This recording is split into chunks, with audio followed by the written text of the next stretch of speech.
Are you listening? Damn.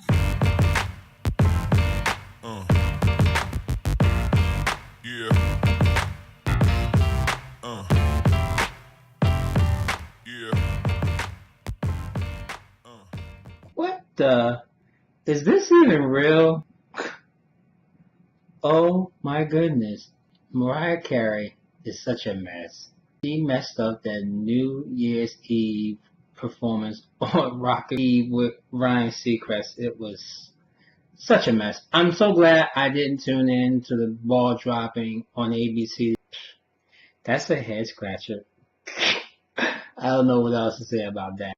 What I can tell you is Happy New Year. TJ Harmon here. Welcome to my NFC AFC Wildcard Weekend predictions on this second day of the new year. Again, Happy New Year to all of you guys here on YouTube and as well as my YouTube Prognosticators. Hope your new year has started out extremely well and okay, and continue to have the prosperous time in 2017. I'm going to tell you that I did better in week 17 compared to what I did in week 16. I told you I would do better, and I told you it was going to happen. So with that, straight up I went 11-5, 155 wins, 99 losses. I think I'm going to have a 500 record this year. And against the spread, I went 9-7 compared to what I had in week 16, 130 wins and 117 losses. So it's been up and down against the spread, but 4 weeks to go in the 2016-2017 NFL season. I'm going to make this work out and see if I can climb the charts from being number 4 to maybe even number 3 or number 2. And maybe I'll catch a couple people who I know that I can catch up to, but it may be too little too late. So let's get with our against the spread for the 4 games, 2 on Saturday and 2 on Sunday. We start off with the first game in Houston. It's the Oakland Raiders traveling to Houston to face the Texans. Oakland, who were the number 2 seed, who got blown out in Denver, have now dropped to the 3rd seed in Houston, who lost yesterday, 5th seed. So I do suspect there's going to be some crazy things happening in this game because, believe it or not, I really don't have confidence in really neither team's quarterbacks. Brock Osweiler, who came in for Tom Savage, who suffered a concussion and is on a concussion protocol. I pretty much think that this is going to be a low-scoring game at that. Texans can pull up a little points, but they only scored 17 points off the Tennessee Titans, who beat them yesterday. Meanwhile, the Oakland Raiders had a lot going until Derek Carr broke his leg last weekend, and the Raiders couldn't do anything, and I pretty much don't think they're going to be doing anything either in this game against the Texans. The Texans still got a little bit of juice in them, and meanwhile, the Raiders, they just looking to see if they can prove these dollars wrong. They're not going to prove me wrong because they're not going anywhere in this game. I think this is going to be it for the Oakland Raiders. The season that they've had, unfortunately, sorry football guru, but the Raiders need Derek Carr and they need him bad. Khalil Mack, what type of game was he playing yesterday? Getting 2 penalties, 2 flags, and I'm surprised he didn't get kicked out of the game, but he stayed in, and it was just a frustration the Raiders just had. Matt McGloin, who I call Matt McGloin, couldn't even get the Raiders 6 points. It was all in favor of Connor Cook, who I don't have confidence in against this Houston Texans team either.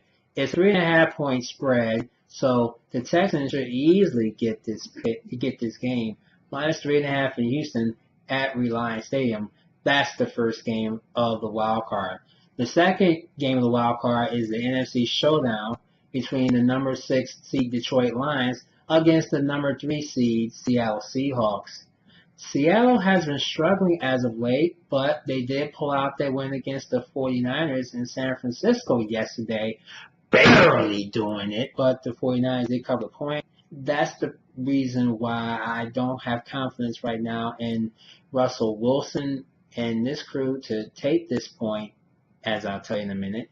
But, their offense is still good. Defense is there, but they've been pretty much letting a lot of points get into the hands of different teams on defense. They know they got some injuries going on defense and a couple on offense, but this may not be a high-scoring game either. Matter of fact, I see this being maybe 20 points around it with Seattle, or maybe a couple more points, maybe even 17 or even 20 points for Detroit. Matthew Stafford, he still had a dislocated finger, but he's playing with that splint. I'm not pretty sure on what we can expect out of him, but Zach Zenner, good guy, running back, taking on for Theo Riddick. Oh yeah, great. Anquan Bolden, he still can do some things, but I don't think Bolden is going to do what he did with the Patriots and the Ravens and putting the Patriots out of the AFC Championship back in New England years ago. So I don't see nothing like that happening in Seattle, but I can say this game could end up being close than most prognosticators and what Las Vegas think. Las Vegas thinks that Seattle is going to run away with the points, but Detroit can put up points. But can they put it up with that 12 men? I don't think so, to be honest with you. So Seattle's favored by 8 points. 8 points is a little too much, but they can put up a lot of points. They did put up 25 points against the 49ers yesterday, and did put up 31 points against the Cardinals last Sunday, but that was a loss. I see them putting up a few more points compared to the 8 points that they have on against the spread. So with that, I'll tell you to take the Seahawks in Seattle, -8 over there, with rain in the forecast for the Seattle fans and the Detroit Lions. Slippery ball to be expected for Detroit. Sunday games, 2 of them as well. AFC, we got the Miami Dolphins, who are the number 5 seed, taking on the number 4 seed, Pittsburgh Steelers. The Steelers didn't have their big three yesterday. Ben Roethlisberger, Antonio Brown, and Le'Veon Bell. I see them being explosive in this game against the Dolphins, because the Dolphins, I still don't have confidence in them with Matt Moore. Jay Ajayi, oh yeah, good things. And Cameron, I forget dude's name, Cameron somebody, but yeah. And it's going to be a cold day in Pittsburgh with a little bit of wind. Temperatures is going to be in the upper teens to around 20 at game time. Cold day in Pittsburgh. I wouldn't even want to be in that field if I'm a Miami Dolphin, because I like the warm weather. Dolphins gonna have a lot of work for them. Meanwhile, the Dolphins couldn't do anything with the Patriots in Miami on yesterday. Convincing fashion. Patriots doing what they had to do to get their first round bye. And yeah, clinching was the great thing they did, but even the bye was even better. But the Miami Dolphins, yeah, they got their work cut out for them. So we'll see what happens in this game against the Steelers. Meanwhile, the Steelers, who almost let one slip past the Cleveland Browns in overtime, but they put on a touchdown and they won the game. And I told you to take Cleveland to cover that 7.5 point spread. It turned out to be 4 points. So great for the Browns to cover the point, but the Steelers still won that game outright. -10 is a big score for the Steelers. I see them getting this and a whole lot more. So yeah, take the Pittsburgh Steelers -10 over the Miami Dolphins in cold Heinz Field. I just don't think the Dolphins can pull up even at least 17 points. I see them putting up maybe 13, maybe 16 points, something like that. It's going to be a long day in Pittsburgh for the Miami Dolphins. And in the last game against the spread, the 4th seed New York Giants taking on the 5th seed Green Bay in Lambeau Field. This is a rematch to the NFC division game back early part of this decade. Things are quite different now. There is no Michael Strahan. There is no Plexico Burress in this game. Total different with the New York Giants and Eli Manning, who, of course, got to the Super Bowl for the Giants back in 2011. Totally different team, and Eli Manning is also aging. He turns 37 January 3rd tomorrow, so happy birthday to Eli. This is a young Giants offensive wide receiving crew that they have right now. Fast with Odell Beckham. Victor Cruz time is slowly coming up, but he still got it. And then you have to look at Sterling Shepard, who is a good fit for the Giants passing team. And the run game, not so much because they need Shane Vereen. They need him, but I don't think that Rashad James is going to really be able to manhandle the Green Bay Packers defense. Oh, yeah. Offensively, the Giants have it, but defensively, they have a tight defense. Landon Collins, then you have Jenkins, and then you have Eli Apple, who is the cornerback. So, yeah, they have a tight secondary team. Meanwhile, the Green Bay Packers, Aaron Rodgers and company are playing some hot football right now.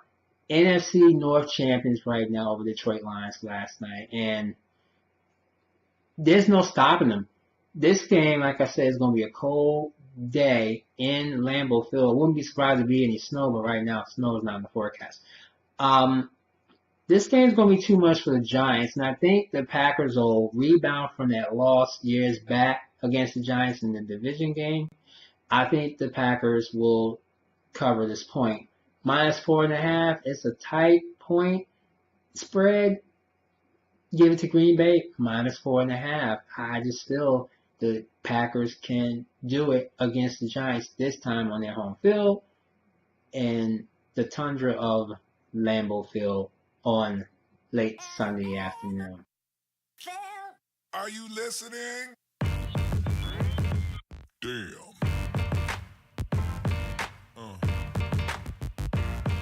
Yeah. Yeah.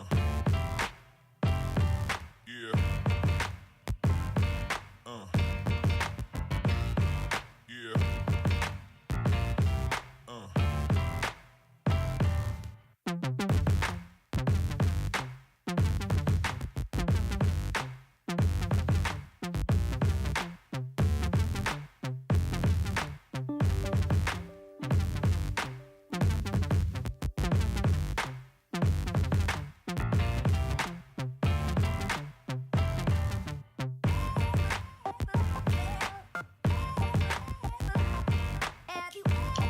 Okay, you guys, that'll wrap it up for this NFC AFC Wildcard Weekend Prediction Show for the 2016-2017 NFL Playoff Season.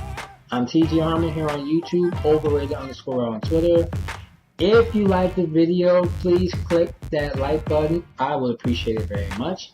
And if you want to check out my other YouTube Prognosticators who do the same thing I do each and every week, their link is down below. Also, if you want to join us on Facebook, the link is down below as well. A special shout out to all of my YouTube Prognosticators. Too many to name. Good luck with your picks. And if you have any comments, you can post it right there down below. Big comments will always get answered. So with that in mind, I will see y'all right back here next week for the NFC AFC Division Round. Take care, and we'll see you then.